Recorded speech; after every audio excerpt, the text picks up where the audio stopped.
اعوذ باللہ من الشیطان الرجیم بسم اللہ الرحمن الرحیم۔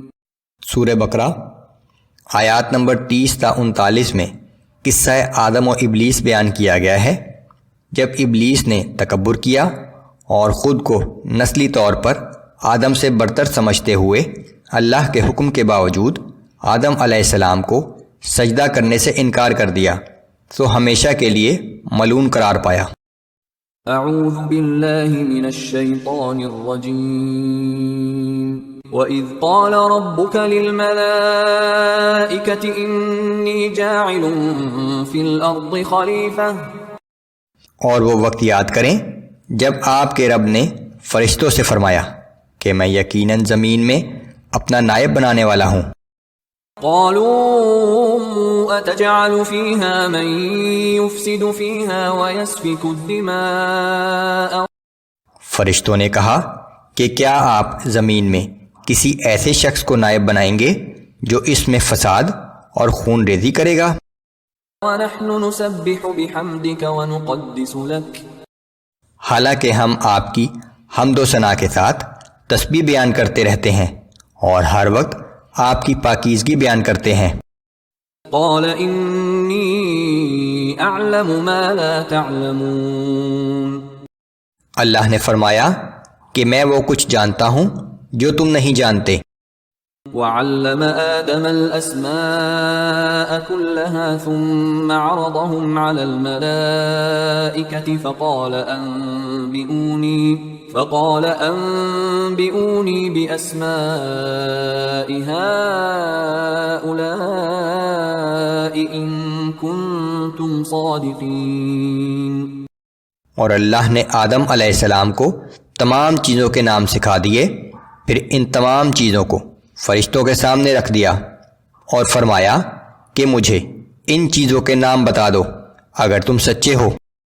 قالوا سبحانك لا علم لنا إلا ما علمتنا إنك أنت العليم الحكيم۔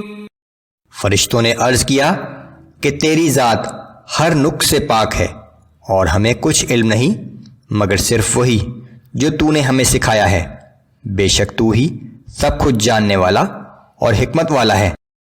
قال يا آدم أنبئهم بأسمائهم۔ اللہ نے فرمایا کہ اے آدم اب تم انہیں ان چیزوں کے ناموں سے آگاہ کر دو۔ فلما أنبأهم بأسمائهم قال ألم أقل لكم إني أعلم غيب السماوات والأرض وأعلم ما تبدون وما كنتم تكتمون۔ پس جب آدم علیہ السلام نے انہیں ان چیزوں کے نام بتا دیے تو اللہ نے فرمایا کہ کیا میں نے تم سے نہیں کہا تھا کہ میں آسمانوں اور زمین کی تمام مخفی چیزوں کو جانتا ہوں اور وہ بھی جانتا ہوں جو تم ظاہر کرتے ہو اور جو تم چھپاتے ہو۔ وَإِذْ قُلْنَا لِلْمَلَائِكَةِ اسْجُدُوا لِآدَمَ فَسَجَدُوا إِلَّا إِبْلِيسَ أَبَى وَاسْتَكْبَرَ وَكَانَ مِنَ الْكَافِرِينَ۔ اور جب ہم نے فرشتوں کو حکم دیا کہ آدم علیہ السلام کو سجدہ کرو تو سب نے سجدہ کیا سوائے ابلیس کے، اس نے انکار کیا اور اپنے آپ کو بڑا سمجھا اور وہ کافروں میں سے ہو گیا۔ وَقُلْنَا يَا آدَمُ اسْكُنْ أَنْتَ وَزَوْجُكَ الْجَنَّةَ وَكُلَا مِنْهَا رَغَدًا حَيْثُ شِئْتُمَا وَلَا تَقْرَبَا هَذِهِ الشَّجَرَةَ فَتَكُونَا مِنَ الظَّالِمِينَ۔ اور ہم نے آدم سے کہا کہ تم اور تمہاری بیوی اس جنت میں رہو اور تم دونوں اس میں سے جو چاہو جہاں سے چاہو کھاؤ، مگر اس درخت کے قریب نہ جانا ورنہ تم نافرمان گنہگاروں میں سے ہو جاؤ گے۔ فَأَزَلَّهُمَا الشَّيْطَانُ عَنْهَا فَأَخْرَجَهُمَا مِمَّا كَانَا فِيهِ وَقُلْنَا اهْبِطُوا بَعْضُكُمْ لِبَعْضٍ عَدُوٌّ۔ پھر شیطان نے انہیں بہکا کر جنت کے عیش و آرام سے نکلوا دیا اور ہم نے حکم دیا کہ تم نیچے اتر جاؤ، تم ایک دوسرے کے دشمن رہو گے۔ وَلَكُمْ فِي الْأَرْضِ مُسْتَقَرٌّ وَمَتَاعٌ إِلَىٰ حِينٍ، اور اب تمہیں ایک معینہ مدت تک زمین میں ہی رہ کر سامان زید سے فائدہ اٹھانا ہے۔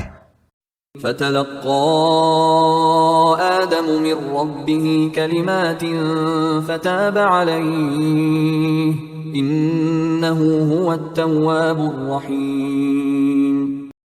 پھر آدم علیہ السلام نے اپنے رب سے معافی کے چند کلمات سیکھ لیے، پس اللہ نے ان کی توبہ قبول فرما لی، بے شک وہ بہت ہی توبہ قبول کرنے والا اور ہر وقت رحم کرنے والا ہے۔ قُلْنَا اهْبِطُوا مِنْهَا جَمِيعًا، ہم نے حکم دیا کہ تم سب کے سب اس جنت سے نیچے اتر جاؤ۔ فَإِمَّا يَأْتِيَنَّكُم مِّنِّي هُدًى فَمَن تَبِعَ هُدَايَ فَلَا خَوْفٌ عَلَيْهِمْ وَلَا هُمْ يَحْزَنُونَ۔ پھر جب بھی تمہارے پاس میری طرف سے کوئی ہدایت پہنچے تو جو لوگ میری ہدایت کی پیروی کریں گے نہ ان پر کوئی خوف ہوگا اور نہ وہ غمگین ہوں گے۔ وَالَّذِينَ كَفَرُوا وَكَذَّبُوا بِآيَاتِنَا أُولَئِكَ أَصْحَابُ النَّارِ هُمْ فِيهَا خَالِدُونَ۔ اور جو لوگ انکار کریں گے اور ہماری آیات کو جھٹلائیں گے تو وہی لوگ جہنمی ہوں گے، وہ اس جہنم میں ہمیشہ رہیں گے۔ قصہ ابلیس کے ذریعے یہ واضح کر دیا گیا ہے کہ ابلیس انسان کا دشمن ہے اور اس کی پیروی کرنے والے لوگوں کا ٹھکانہ جہنم ہوگا۔ ابلیس ہر ممکن طریقے سے کوشش کرتا ہے کہ انسان اپنا زیادہ سے زیادہ مال اور وقت لہو و لعب میں صرف کرے اور کسی وقت بھی اللہ کی طرف رجوع نہ کرے۔